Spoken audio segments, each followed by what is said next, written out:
Welcome back once again. अब जरा उन मुलाकातों की बात कर लेते हैं जिस पे एक तरफ से तरदीद हो रही है और एक तरफ से तस्दीक हो रही है। इजरायली वजीर आजम और मोहम्मद बिन सलमान की मुलाकात हुई है या नहीं, ये एक अहम सवाल है और ये वो सवाल है जिसका हर कोई जवाब जानने की कोशिश कर रहा है कि आया वाकई मुलाकात हुई है।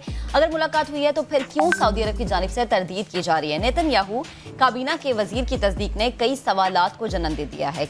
उन्होंने ये कहा कि ये मुलाकात हुई है, क्या सऊदी अरब इसराइल के साथ अमन मुआहदा करने जा रहा है। अगर वो अमन मुआहदा करने जा रहा है तो इस मुआहदे के फिर पाकिस्तान पे क्या असरात होंगे और पाक सऊदी दोस्ती कहाँ खड़ी है। नेतन्याहू के मुबैना खुफिया दौरे में और कौन कौन शामिल था। बहरीन, सूडान और यूएई इसराइल के साथ ताल्लुकात बहाल कर चुके हैं, अब फलस्तीनी किसका दर खटखटाएंगे।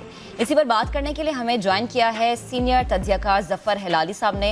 हिलाली साहब, बेहद शुक्रिया आपके वक्त का। Good morning. कहिएगा जो वक्त चल रहा है उस टाइमिंग में ऐसी खबरें आना कि एक मुस्लिम कंट्री की जानिब से तरदीद की जा रही है कि मुलाकात नहीं हुई, लेकिन दूसरी जानिब से तस्दीक की जा रही है कि हाँ मुलाकात हुई है, किस तरह से देख रहे हैं आप?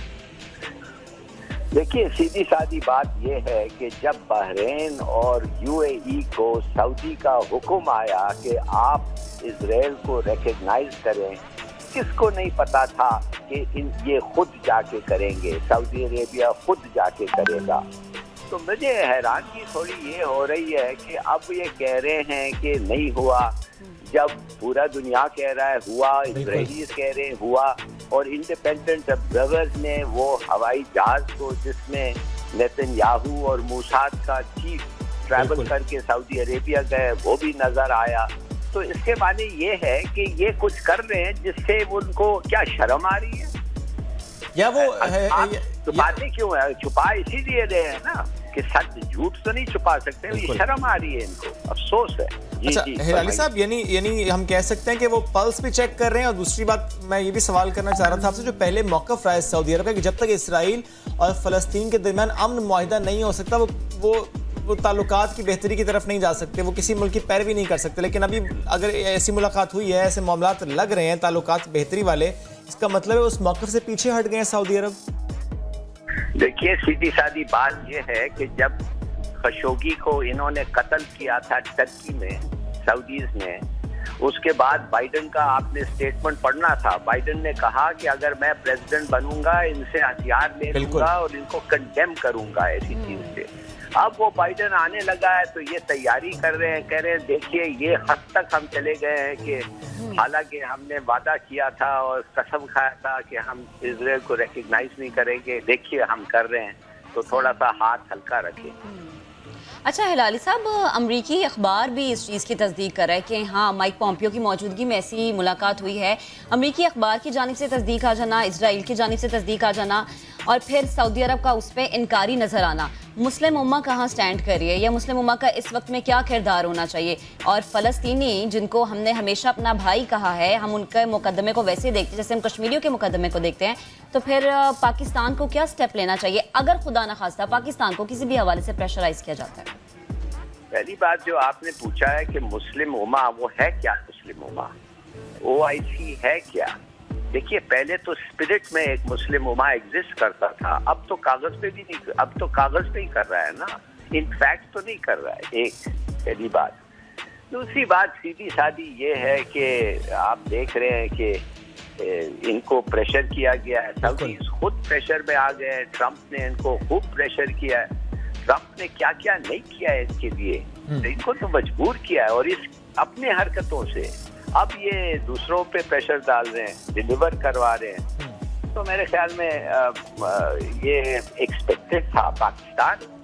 अब आप पाकिस्तान के बारे में पूछ रहे हैं तो मैं आपसे ये पूछना चाहता हूँ, आपने वादा किया था, अगर वो वादा को आप तोड़ेंगे तो फिर आप ये बताएं आपकी किस किस्म की बेसिस पे आप हिंदुस्तान को कहेंगे कि वो वादा जो UN को दिया था सेल्फ डिटर्मिनेशन पे वो पूरा करें। बिल्कुल सही बात है। आप जब खुद अपना वादा कश्मीरियों को तोड़ेंगे, मिसाल के तौर पे अगर आपने इंडिया को दूसरे मुल्कों को कहा कि ये ना करें, आपने वादा किया था, UN रेजोल्यूशन है, सिक्योरिटी काउंसिल रेजोल्यूशन है, वो कहेंगे तुम खुद ही कह रहे थे कि फलस्तीनियों को तुम कभी नहीं मानोगे जब तक वो नहीं माने। उनका कंडीशन क्या है, जब तक उनको एक रियासत ना मिले।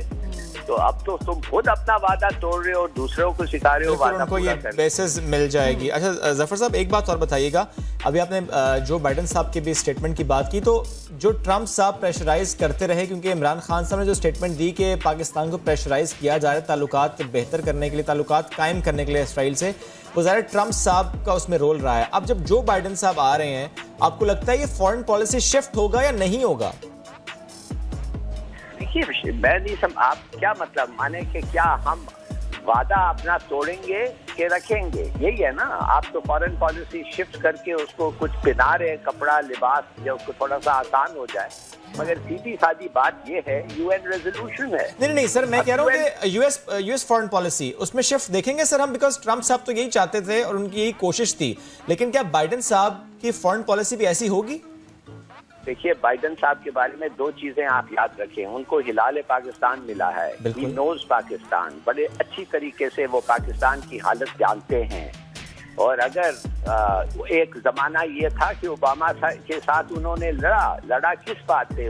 वो भेज रहा था फोर्सेस अफगानिस्तान को, वो कह रहे थे नहीं, पाकिस्तान को मदद करो, पाकिस्तान ज्यादा इम्पोर्टेंट है स्ट्रेटेजिकली यूनाइटेड स्टेट्स के लिए। अब अपना पॉलिसी वो परस्यू करेगा। जो पहले कहा था, मैं तो सिर्फ पॉइंट आउट कर सकता हूँ ना उसका पहला स्टांस क्या था। अब तो आया ही नहीं है, जब आएगा फिर करेगा, फिर पता चलेगा, उस वक्त पूछे। अच्छा हिलाली साहब, अगर सऊदी अरब, हम इसको अगर कर लेते हैं कि अगर सऊदी अरब इजराइल के साथ अमन मुआहदा कर लेता है, तो फिर पाकिस्तान का क्या स्टेप होगा? हमारी जो सफारती पॉलिसीज हैं सऊदी अरब के साथ, क्या उसमें हम कोई तब्दीली देखेंगे? माने सच थूक के चाटना अगर सऊदी अरेबिया कर रहा है तो उसके माने पाकिस्तान को ये करना चाहिए, हमने सोचना चाहिए करने के लिए। क्यों? क्या वो हमारे पर इसलिए कि वो नौकरियां दे रहे हैं, हमें पैसे आते हैं हमारे उधर से? इसलिए मैं कहता हूँ एक रेफरेंडम करो ना इस मुल्क में, पूछो अवाम को कि देखो हमने वादा किया था, अगर वादा तुम रखोगे तो तुम्हारे खिलाफ सैंक्शंस होंगे, 4-6 बिलियन डॉलर तुम्हारे सऊदी अरेबिया से जाएंगे और 4 बिलियन जाएंगे यूएई से, 10 बिलियन डॉलर का नुकसान होगा। क्या वादा पे तुले रहे हो? अगर तुम तुले हो वादा पे, हम कहते हैं हम नहीं मानेंगे, मगर फिर वो जो भुगतना पड़ेगा आपको, वो भुगतना पड़ेगा। तैयार हो के नहीं? पूछिए इनको, एक कॉन्स्टिट्यूशन में एक क्लॉज लिखा गया है कि रेफरेंडम से पूछ सकते हैं। बिल्कुल सही, बहुत शुक्रिया जफर हिलाली साहब।